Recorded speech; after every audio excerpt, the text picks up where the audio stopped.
தனி ஆவர்த்தனத்தில் பாஜக அதிமுக கூட்டணியின் ஒரு அங்கமாகவே இருந்தாலும் கூட பாஜகவும் கொங்குவில் தனி ஆவர்த்தனம் செய்ய துடிக்கிறது. இதற்கு பல காரணங்கள். ஏற்கனவே கோவை தெற்கு, மொடக்குறிச்சி என்று இம்மண்டலத்தில் 2 எம்எல்ஏக்கள் 2021 தேர்தலிலேயே அக்கட்சிக்கு கிடைத்துள்ளனர். 2024 நாடாளுமன்ற தேர்தலில் தனித்து போட்டியிட்ட போது அண்ணாமலை, எல் முருகன், வசந்தராஜன், முருகானந்தம் என்று பாஜக வேட்பாளர்கள் கணிசமான வாக்குகள் வாங்கி அசத்தியிருந்தனர்.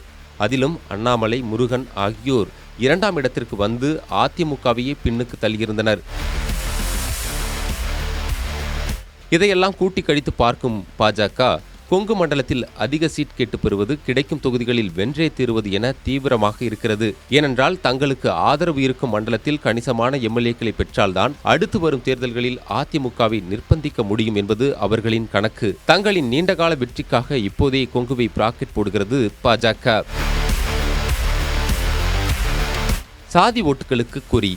இவற்றையெல்லாம் தாண்டி திமுக, அதிமுக, பாஜக எனும் 3 முக்கிய கட்சிகளுமே சாதி ரீதியிலான அரசியல் ஸ்கெட்சையும் தெளிவாக போடுகின்றன. அதாவது கோவை, திருப்பூர், ஈரோடு, கரூர், நாமக்கல், சேலம் என 6 மாவட்டங்களில் கவுண்டர் சமுதாய வாக்கு வங்கியையும், சேலம், தருமபுரி, கிருஷ்ணகிரியில் வன்னியர் வாக்கு வங்கியையும் பக்காவாக தங்கள் பாக்கெட்டுனில் பதுக்குவதற்கான வேலைகளையும் பார்க்கின்றனர். பாமகவை கூட்டணிக்குள் இழுக்க முயல்வதும் இந்த பிளானில் ஒரு அங்கம்தான். அதே வேளையில் இம்மண்டலத்தின் பிரதான பட்டியலின சமுதாயமான அருந்ததியர் சமூகத்தினர் பெரும்பாலும் எம்ஜிஆர் ரசிகர்கள்தான். அதனால் இரட்டை இலையில் எளிதாய் இவர்களின் வாக்கு விழும் என நினைக்கிறார் எடப்பாடி. அதே சமயம் திமுகவோ ஆதித்தமிழர் பேரவை உள்ளிட்ட அருந்ததியர் அமைப்புகளை தன் தோழர்கள் லிஸ்டில் வைத்திருப்பதன் மூலம் பட்டியலின வாக்கு வங்கியின் மெயின் பாகத்தை இழுக்க துடிக்கிறது. அவ்வகையில் விசிகாவும் உடனிருப்பது அவர்களுக்கு கூடுதல் பலமே.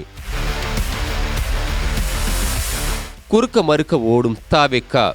சீனியர் கட்சிகளின் கொங்கு பாய்ச்சல் இப்படி இருக்கும் நிலையில் கத்துக்குட்டியான தாவேகாவும் கொங்கில் குறுக்க மறுக்க ஓடுகிறது. செங்கோட்டையனை தாவேகாவினுள் இழுத்ததும் அவருக்கு இம்மண்டலத்தில் முக்கியத்துவம் கொடுத்ததும் இந்த நோக்கில்தான். பனையூர் தாண்டி அரசியல் பண்ண துவங்கிய விஜய் முதலில் வந்தது கோவைக்குத்தான். அதேபோல் சமீபத்தில் ஈரோட்டிலும் நிகழ்வை முடித்துள்ளார். ஆனால் 41 உயிர்களை காவு வாங்கிய கரூர் துயரச் சம்பவம் தாவேகாவுக்கு பாதகமாகவே போகும் என்று கொங்கு மண்டல திமுகவினர் ஆருடம் சொல்லி வருகிறார்கள். செங்கோட்டையனை தவிர இம்மண்டல தாவேகாவில் வெளியில் தெரிந்த முகமென்று ஒருவரும் கிடையாது. செங்கோட்டையனே கோபியில் நின்றால் ஜெயிப்பது கஷ்டமே என்றும், இரட்டை இலை சின்னத்துக்குத்தான் மதிப்பே தவிர செங்கோட்டையனுக்கு இல்லை என்றும் வலுவான பேச்சு இப்பகுதியில் உலவத் தொடங்கியிருக்கின்றன. தவிர கொங்கு மண்டலத்தில் தாவேகாவுக்கு என பரிச்சயமான முகம் எதுவும் கிடையாது. பூத் கமிட்டி என்றால் என்ன என்று கேட்கும் நிலைதான் உள்ளது. முதலில் 61 தொகுதிகளுக்கு 61 செல்வாக்கான வேட்பாளர்களுக்கு அவர்கள் எங்கு போவார்கள் என்று கேட்கும் நிலைதான் உள்ளது. இதில் கொங்கு தரப்போகும் அபாய சங்கு யாருக்கு என்பது சில மாதங்களில் தெரிந்துவிடும் என்று விரிவாக சொல்லி முடித்தார்கள். இது குறித்து திமுக சார்பில் அமைச்சர் முத்துசாமியிடம் பேசினோம்.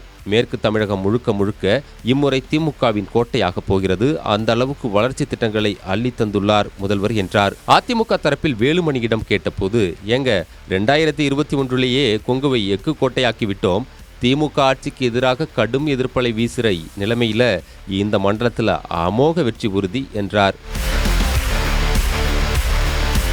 இறுதியாக தாவேகா தரப்புக்காக செங்கோட்டையனிடம் பேசிய போது, ஒட்டுமொத்த தமிழகமும் தலைவர் விஜய்க்கு ஆதரவு நிலைப்பாட்டில் இருக்கும்போது இம்மண்டலம் மிக நிச்சயமாக அவர் வசமாகும் என்றார். யார் கனவு பலிக்கப் போகுதோ?